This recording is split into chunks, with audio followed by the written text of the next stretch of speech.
Sanjay Sharma officials में आपका स्वागत है। आइए हम लोग देखते हैं एसेंचर में आई हुई एक और बेहतरीन प्रॉब्लम।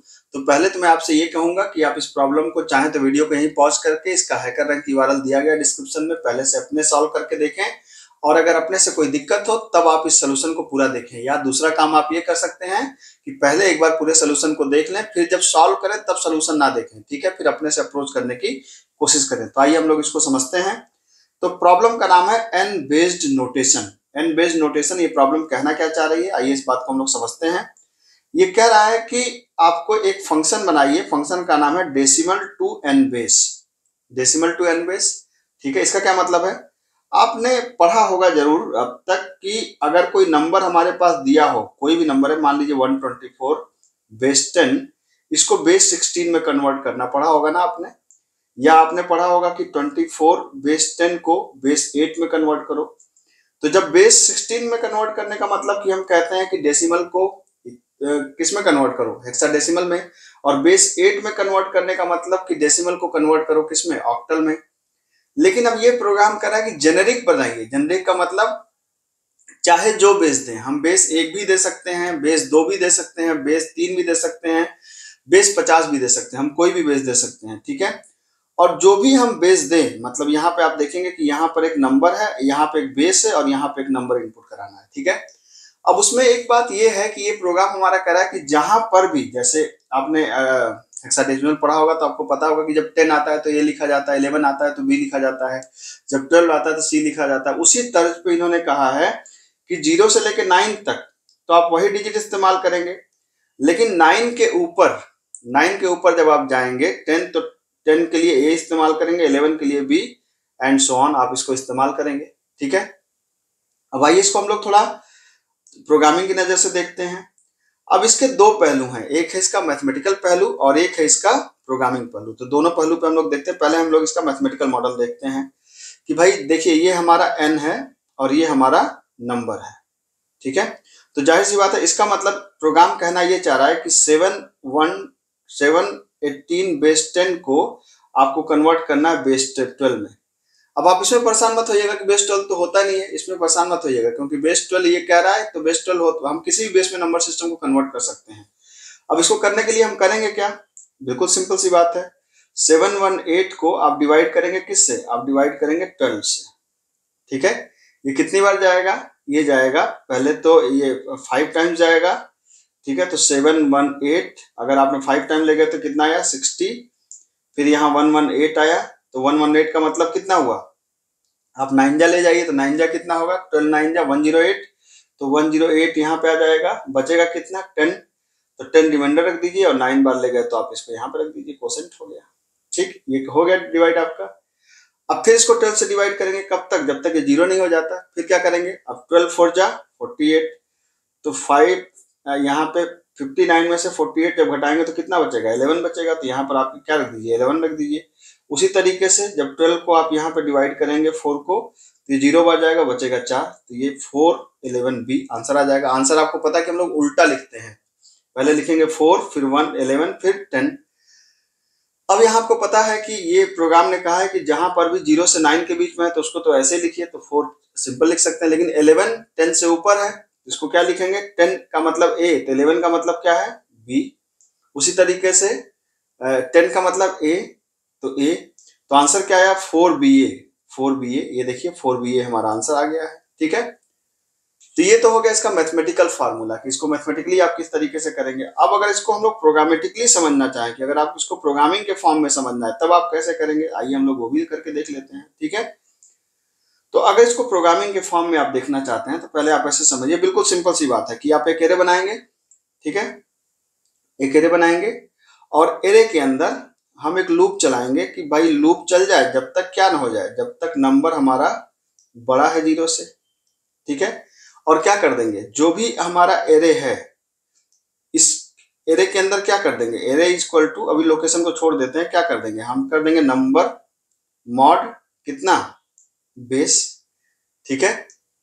और फिर क्या कर देंगे, number is equal to number divide by n, ठीक है। इससे क्या हो जाएगा, इससे क्या हो जाएगा, पहले इस बात को हम लोग समझ लेते हैं। इस दो लाइन से एरे में आप यहाँ कुछ भी रख लीजिए, यहाँ आई रख लीजिए, जो मन करे आप रख लीजिए, इंडेक्स वहां पे होगा बेसिकली। ठीक है, क्या मतलब है इस बात का? जैसे मान लीजिए कि 718 को ही मान लीजिए, तो आपने पहले इस्तेमाल किया क्या, 718 बड़ा है 0 से, सही बात है। तो r इज इक्वल टू कितना आया, जब आपने कहा 718 को आप कितने से डिवाइड कर रहे हैं, 718 को आप मॉड निकालना है कितने से, 12 से, तो पहली बार रिमाइंडर कितना आया था, 10 आया था। ठीक है, तो अब आपने क्या कर दिया कि इस 10 को, एक एरे यहां बना देता हूं मैं इस जगह पे, इस 10 को आपने इस एरे में स्टोर कर दिया, ये जो रिमाइंडर आया यहाँ पे। ठीक है, उसके बाद क्या करेंगे, नंबर यहाँ पे जो 718 को आप 12 से दोबारा भाग देके जो इसका क्वोशेंट था 59, उसको इसमें अंदर स्टोर कर लेंगे। अब नंबर की वैल्यू कितनी हो गई, 59। क्या 59 बड़ा है 0 से, सही बात है। r इज इक्वल टू आपने कहा 59 मॉड अगेन 12। ठीक है, यहाँ ठीक है। अब आपको पता है कि r के अंदर कितना आएगा, r के अंदर आएगा 11। ठीक है, तो 11 को यहाँ पे आपने रख दिया। अभी हम लोगों ने जो डिवाइड किया था ना, वही आ रहा है यहाँ पे। अब नंबर कितना हो गया, 59 को आपने डिवाइड किया अगेन 12 से, तो कितना आ गया, 4 आ गया। ठीक है, कोई दिक्कत नहीं। अब नंबर 4 हो गया, तो क्या 4 बड़ा है क्या 0 से, सही बात है। r को करिए 4 मॉड 4 मॉड 12, कितना आ जाएगा, 4 ही आ जाएगा। और क्या हो जाएगा, नंबर कितना हो जाएगा, जब 4 को आप 12 से डिवाइड करेंगे तो क्वोशेंट 0 हो जाएगा, तो यहाँ 4 को स्टोर कर दीजिए। ठीक है, तो ये एरे बन गया जहां पे स्टोर हो गया। अब एरे से क्या करेंगे, पहले हम इसको लेके आएंगे। ठीक है, पहले इसको लेके आएंगे, तो पहले प्रिंट कर देंगे 4, तो 4 को आपने प्रिंट कर दिया, यहाँ पे कोई दिक्कत नहीं है। फिर 11, अब यहाँ पे देखिए दिक्कत है, क्योंकि 11 की जगह हमको क्या प्रिंट करना है, 11 की जगह हमको प्रिंट करना है b।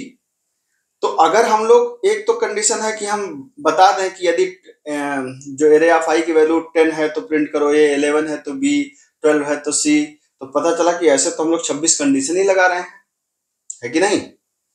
तो एक ट्रिक हम यहाँ पे खोज सकते हैं। क्या खोज सकते हैं ट्रिक यहाँ पर, कि अगर ये जो 11 हमारे पास आया है, इस 11 में से अगर हम घटा दें कितना 10 और प्लस कर दें 65, तो कितना आ जाएगा, 11 माइनस 10 आ जाएगा 1 प्लस 65, तो ये हो जाएगा 66। और 66 किसका स्काई वैल्यू होता है, 66 स्काई वैल्यू होता है बी का, तो आप यहाँ पे बी को रख दीजिए। उसी तरीके से जब 10 आएगा तब क्या करेंगे, तब आप कहेंगे 10 माइनस 10 प्लस 65, तो ये हो गया 0 प्लस 65, और 65 का मतलब क्या हुआ, 65 का मतलब हो गया ए, तो आपने ए प्रिंट कर दिया। ये आंसर आ गया हमारा भाई साहब। तो ये मैंने पूरा प्रोग्रामिंग व्यू आपको समझा दिया कि इस तरह को प्रोग्रामेटिकली कैसे करेंगे, कैसे सोचेंगे। आप चाहें तो वीडियो को आप यहाँ पर भी छोड़ सकते हैं और अपने से कर सकते हैं, या अगर आपको प्रोग्राम भी देखना है तो आइए हम लोग इसका प्रोग्राम भी करते हैं। और हमेशा की तरह मैं इसका प्रोग्राम C++ में भी करूंगा और पाइथन में भी करूंगा। तो आइए देखते हैं हम लोग। तो पहले इसका प्रोग्राम हम लोग देखते हैं C++ में। ठीक है, तो ये मैंने C++ ले लिया यहाँ पर, और यहाँ पर मैंने कहा कि भाई ऐसा करते हैं कि थोड़ा सा इसको हमने कहा कि भाई एक int n है और एक int num है, दोनों को रीड कर लीजिए। एक आपने n को रीड कर लिया, फिर आपने num को रीड कर लिया। उसके बाद सॉल्व फंक्शन के अंदर आप n को और num को दोनों को प्रिंट डाल दीजिए, और जो भी रिटर्न करता है उसको आप क्या कर दीजिए, प्रिंट कर दीजिए। अब यहाँ पे सॉल्व फंक्शन को डिफाइन करना है आपको। सॉल्व, यहाँ पर आपके पास क्या है, n है, और यहाँ पे क्या है आपके पास, नंबर है।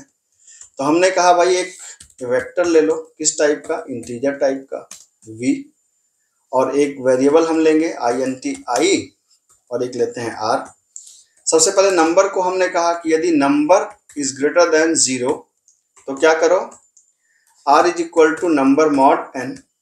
ठीक है, और वेक्टर के अंदर हमने क्या कर दिया, मतलब v डॉट पुश बैक हमने क्या कर दिया, वेक्टर के अंदर हमने रख दिया किसको, r को, और कर दिया नंबर इज इक्वल टू क्या, number is equal to number divide by 10। यही तो हमने कहा था। ठीक है, अब इसके बाद क्या होगा, इस प्रोसेस के बाद क्या होगा, इस प्रोसेस के बाद हमारी सारी वैल्यू एरे में जाके स्टोर हो जाएगी। अब जहां तक इसको प्रिंट करने की बात है, तो हमने कहा यार इसका रिजल्ट, तो रिजल्ट इसका स्ट्रिंग फॉर्मेट में दीजिए, क्योंकि ये भी तो रिजल्ट के अंदर रहेगा ना। तो हमने एक स्ट्रिंग वेरिएबल ले लिया, क्या, एक स्ट्रिंग वेरिएबल लिया किस नाम से, रिजल्ट नाम से, ठीक है। और हमने कहा कि एरे को जरा जो वेक्टर हमारा है उसको क्या कर दो, उसको आप रिवर्स ऑर्डर में प्रिंट करना है। तो हमने कहा कि i equal to v dot size -1, i greater equal than 0 और i माइनस माइनस, ठीक है। तो हमने कहा कि क्या v डॉट साइज -1, तो हमने मतलब जितने भी वेक्टर की साइज है, मान लीजिए वेक्टर की साइज है 5, तो आपको पता है कि लास्ट एलिमेंट 4 पे होगा, एक कम इंडेक्स होगी आपकी, जीरो साइज इंडेक्स है। तो क्या करेंगे, हमने यहाँ पे कंडीशन लगा दी कि यदि v of i is less than, क्या अगर ये लेस देन 10 है तो इसका मतलब तो सोचना नहीं है आपको, तो result is equal to result plus एक फंक्शन होता है टू स्ट्रिंग, ठीक है, जो स्ट्रिंग में कन्वर्ट कर देता है। तो आप जो v है, v ऑफ i को किस में कन्वर्ट कर दो, स्ट्रिंग में कन्वर्ट कर दो, रिजल्ट के अंदर डाल दो उसको।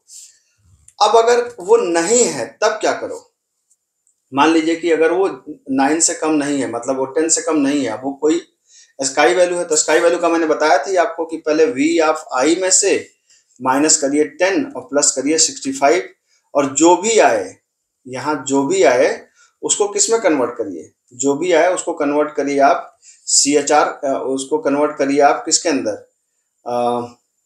कैर के अंदर, मतलब तभी तो स्काई वैल्यू आएगी, तो उसको कन्वर्ट करिए आप किसके अंदर, स्काई वैल्यू पे कन्वर्ट करिए, और उसको क्या कर दीजिए, result equal to result plus इसको ऐड कर दीजिए आप, है ना। अब बस रिजल्ट आ गया आपका, इसको आप क्या कर दीजिए, रिटर्न कर दीजिए। एक देखिए बिल्कुल आराम से आपका प्रोग्राम सॉल्व हो गया। अब इसको एक बार देख लिया जाए, देख लेते हैं इसको, ठीक है। 7ba, अच्छा 7b, अच्छा एक गलती मैंने कर दिया, क्या गलती कर दिया है, डिवाइड बाई 10 नहीं होगा, डिवाइड बाई n होगा ना, ठीक है, ये कर दिया आपने। ये देखिए हमारा सिंपल टेस्ट केस पास हो गया, अंदर वाला भी पास हो जाएगा, कोई दिक्कत नहीं है, ठीक। तो ये है मेरा इसका सोल्यूशन। मेरे ख्याल से आपको इसको सोल्यूशन को समझने में कोई दिक्कत नहीं हो रही होगी। अब आइए इसका हम लोग पाइथन से भी सोल्यूशन देख लेते हैं कि पाइथन से किस तरीके से करेंगे। बिल्कुल सेम लॉजिक लगेगी आपको पाइथन से भी, जाहिर सी बात है, बस लिखने का तरीका थोड़ा सा बदलता है पाइथन में। तो आइए देखते हैं पाइथन से कैसे करेंगे। तो यहाँ पर पाइथन से करने में भी आपको क्या करना है, आपको एक INT क्या लेना है, इनपुट, और एक आपने क्या कर लिया, नंबर इक्वल टू INT, आपने कहा इनपुट, ये दोनों आपने इनपुट कर लिया। और इनपुट करने के बाद आपको क्या करना है, आपको सॉल्व फंक्शन को कॉल करना है, और करना भैया n को ले जाओ, नंबर को ले जाओ, ठीक है, आपने कर दिया। अब आप फंक्शन को डिफाइन करिए, कौन से फंक्शन को, सॉल्व फंक्शन को, और आपने n पास कर दिया और क्या पास कर दिया, नंबर पास कर दिया। अब बिल्कुल वही पुरानी लॉजिक, हमने कहा भाई कि एक रिजल्ट ले लिया, एक रिजल्ट इक्वल टू ब्लैंक ले लीजिए आप यहाँ पर, और आप अब यहाँ पे एक लिस्ट ले लीजिए, लिस्ट वहाँ पे वेक्टर था, यहाँ पे लिस्ट है। अब क्या करना है कि जब तक हमने कहा नंबर बड़ा है 0 से, तब तक काम हो, क्या काम हो, r is equal to number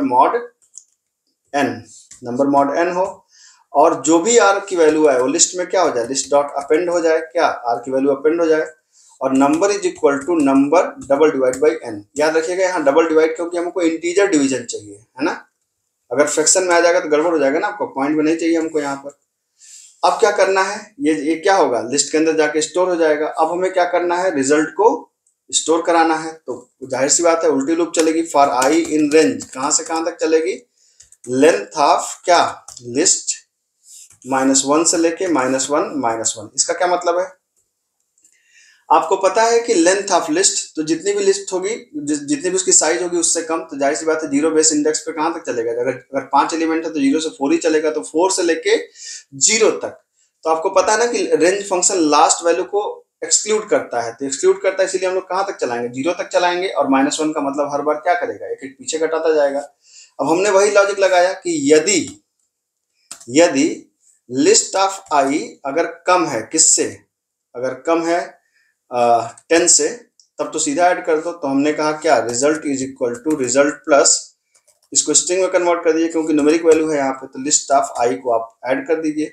नहीं तो वही पुरानी लॉजिक, क्या लॉजिक लगाया था हम लोगों ने कि रिजल्ट के अंदर क्या डाल देंगे, रिजल्ट प्लस, हमने कहा कि जो भी लिस्ट ऑफ i की वैल्यू है, लिस्ट ऑफ i की वैल्यू है, उसमें से 10 घटा के उसमें 65 को क्या कर दो, ऐड कर दो, और इसको कन्वर्ट कर दो किसमें, CHR के अंदर, मतलब इसको स्काई में कन्वर्ट कर दो, तो ऐसे कन्वर्ट होकर ऐड हो जाएगा। और ऐड हो जाएगा। अब आपको क्या करना है, सिर्फ आपको इसको रिटर्न तो करना है और तो कुछ करना ही नहीं है आपको। आप इसको रिटर्न कर दीजिए, देखिए कितना आराम से प्रोग्राम बन गया। ठीक है, तो अब अगर आप इसको रन कराएं, देखिए हमारा सैंपल टेस्ट केस पास हो गया। ये हमारा पाइथन का सोल्यूशन है। ठीक है, मेरे ख्याल से आपको कंटेंट जरूर पसंद आया होगा। कंटेंट पसंद आए तो चैनल को सब्सक्राइब करना मत भूलिए। मिलते हैं अगले लेक्चर में। Thank you so much.